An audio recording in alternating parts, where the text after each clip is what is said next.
Good morning. We're just below the Verde Rim in the Pine Mountain Wilderness area. This valley down here got burned out in a forest fire a few years back. You can see some fresh growth coming up from the bottom now. And this is where I'm going to break to talk about some anime. Battle Ferry Yukikaze.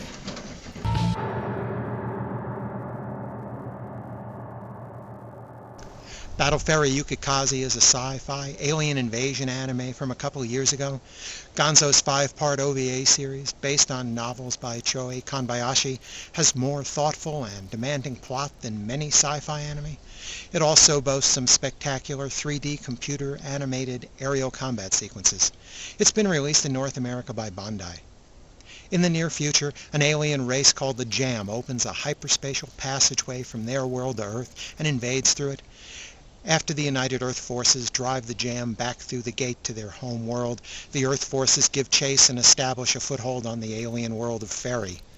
There, under twin suns and a green sky, they defend the entrance to the passageway on the enemy side of space.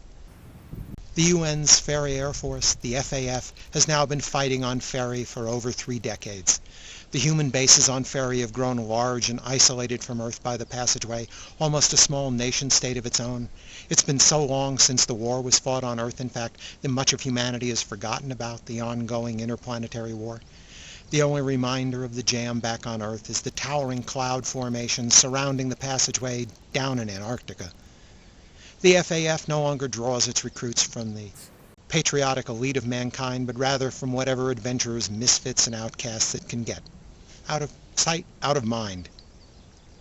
The first character we're going to meet is Lynn Jackson, author the definitive book on the Ferry War.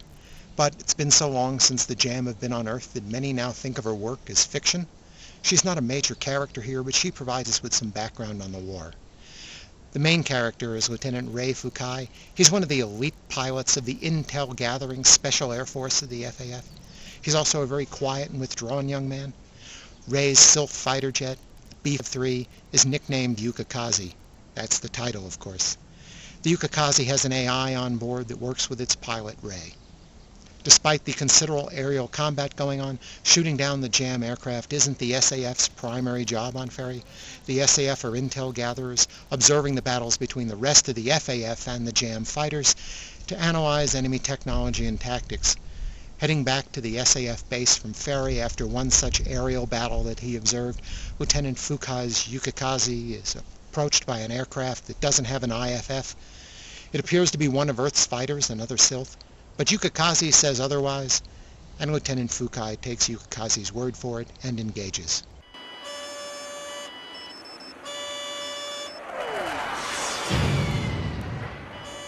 It's the same model as ours. It's not an enemy. Second Lieutenant Fukai, you saw it, didn't you? That's a Sylph. Make contact then. I'm trying. There's no response. Comm channels are closed. Then it's an enemy. Lieutenant, stop! Do you realize what you're doing? Yukikaze says it's an enemy.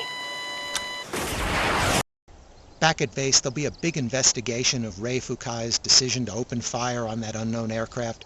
The story is deliberately coy about revealing whether the aircraft really was friend or Jam, so I'm not going to spill the beans at this point. Ray's commanding officer, Rager Bukhar, is also an old friend of Lieutenant Fukai, and he stands by his buddy throughout the investigation. His CO in term is General Cooley, commander of the SAF base, and eventually Lieutenant Fukai will be placed under the observation of the base doctor, meaning Shrink. Lieutenant Fukai and the Yukikaze AI he's partnered with seem to have some special relationship with each other. Yukikaze may even be Ray's best friend. They may also have a special relationship with the Jam, and the enemy seems to reciprocate that interest. The Yukikaze's AI only uses text messages for communications, though. There's almost a spooky ghost story atmosphere to the messages Yukikaze types out in luminous letters to Lieutenant Fukai on its comm screen. Despite the length of the war, Earth is yet to capture or even see one of the aliens, only their weaponry. So no human knows what the Jam look like or what their goals are. But it slowly becomes clear that the Jam have managed to do their own intelligence work, matching mankind's technology and combat tactics. And there's a growing paranoia they've somehow compromised FAF security. Huh? What are you doing? Get out. Oh, sure. Sorry. I just wanted to confirm the mission data they sent us. Hey, this is a superior officer. The characters in Yukikaze are hard to like or even get to know really well. Rei Fukai is so pulled into his shell that there's no way for the viewer to get into his head and empathize with him. In fact, Rei is so quiet and closed off that it's hard to see how Commander Bukhar became his friend, especially when we learn in flashback that Rei used to be even weirder. In fact, Rei exists in a fog of vague suspicions around the base and in our heads. He may be the central character, but we're not going to cheer for him wholeheartedly, at least until we figure out which side he's on. The mood of the story is dark and conspiratorial. Away from the fights and the skies over Ferry, it's paced as slow as the cast contends with their own isolation and the mutual suspicion of the enemy and their friends alike, and Earth. The goal is to eliminate the so-called human element from it. Can't be. Not that. It can if survival's the issue.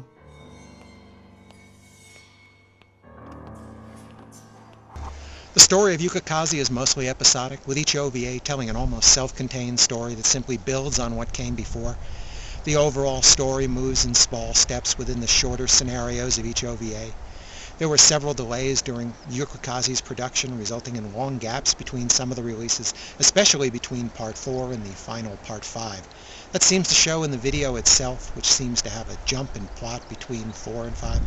It makes Yukikaze seem sometime more like a set of discrete episodes rather than a cumulative plotline. No doubt the novels would fill in some of the gaps here. Gonzo's done some outstanding CGI 3D work on the aerial combat, which is fast-paced and really exciting as they battle under alien skies, and there's some interesting plane, boat, and flying carrier concepts here.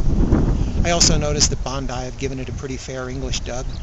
This is one of those serious shows about adult characters with a thoughtful plotline. It's a little hard to get into. It holds you at arm's length with some torpid pacing and closed-off characters. It bursts into life only in the aerial combat scenes. Furthermore, it refuses to spell things out for us dunces, demanding that we pay close attention to its nuanced suggestions and conspiracies. But it's rewarding enough to be worth the effort of paying attention, and I give Yukikaze 4 stars. Bandai recently released the entire 5-part OVA in one of their economical Anime Legends set of 3 DVDs in North America. That's about 4.5 hours of video. The videos include some extras such as a making-of video. I recorded down here in this valley to stay out of the direct wind. Let me give you a look before I go at what it looked like looking down from the Verde Rim.